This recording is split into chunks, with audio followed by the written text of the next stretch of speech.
Ladies and gentlemen, are you ready? Let's go! They say anything negative, cause I just wanna hear it out your mouth, yeah. Give me fuel, it's a tool that I use to go ahead and run my mouth, yeah. I take shots, I take loss, I make shots, I miss lots. That's how you get big box, you get yachts, you swing lots and pop off a big shot. Hello, bienvenue sur les 3 minutes crypto, CZ pour te servir, évidemment ça fait plaisir d'être avec toi, donc on va voir plusieurs sujets aujourd'hui. Alors déjà, Luna, le listing sur Binance, ça n'a pas été une grosse réussite, soyons clairs. Alors qu'au moment du listing, le Luna était à 9 $.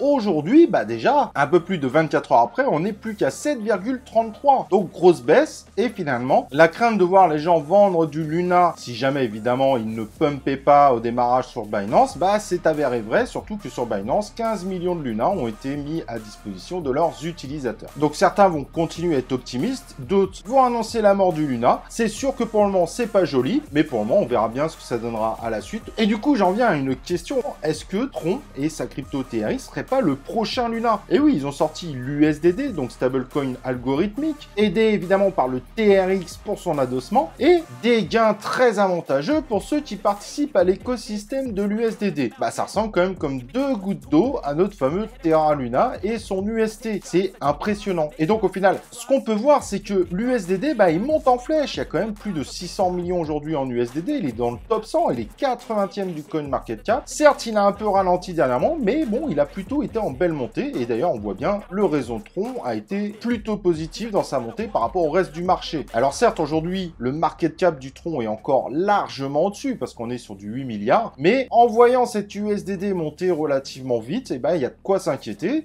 Et si jamais au bout d'un moment il monte trop vite, il risque d'avoir exactement la même chose que le Luna. Donc à surveiller de très près, mais c'est vrai que pour le moment l'histoire semble se répéter à 100% et c'est pas rassurant évidemment pour les investisseurs. Et la petite phrase du jour que j'ai trouvé assez sympa, le co-créateur du Dogecoin décrit tout simplement Elon Musk comme un escroc et va jusqu'à dire que Elon Musk fait semblant de tout comprendre dans le monde de la crypto-monnaie, mais qu'en fait il bite rien sur les bases même des blockchains. Bon, c'est du petit combat évidemment, et n'oublions pas que ce co-créateur évidemment avait quitté le monde des crypto-monnaies en 2015 et qu'il avait commencé à dénoncer tout simplement cette technologie, donc il avait complètement changé sa veste aussi, donc ce n'est plus quelqu'un de favorable à l'univers des crypto-monnaies. Mais bon, je trouvais sympa de vous remonter cette petite phrase.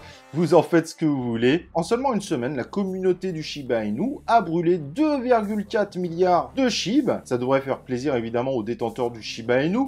On a toujours l'impression que le burn va faire pumper le token. Attention, ce n'est pas lié, n'oublions pas. Je l'avais expliqué d'ailleurs sur une vidéo. Mais voilà, le nombre de Shiba Inu en circulation baisse au fur et à mesure. Il y a encore beaucoup de gens qui croient au projet, d'autres qui n'y croient plus du tout. Ça va être probablement un des combats sur les réseaux sociaux de savoir est-ce que le Shiba Inu il va encore exploser ou est-ce que le Shiba Inu il se dirige vers zéro, etc.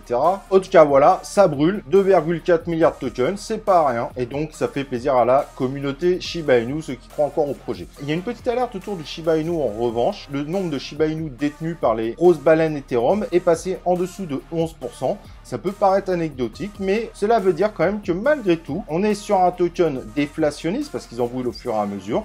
Et donc, les grosses baleines, finalement, se retirent peu à peu. Certes, on n'est pas du tout sur quelque chose de fou, mais on est quand même passé sous la barre des 11%. Donc voilà, c'est une information à savoir si tu suis le Shiba Inu. Cela, évidemment, ne m'amène pas à dire que le Shiba Inu est mort, loin de là, bien évidemment. Voilà, en tout cas, c'était un plaisir d'être avec toi, bien évidemment. N'oublie pas le like sur la vidéo. Et nous, on se retrouve pour une prochaine vidéo de C0 3 minutes crypto.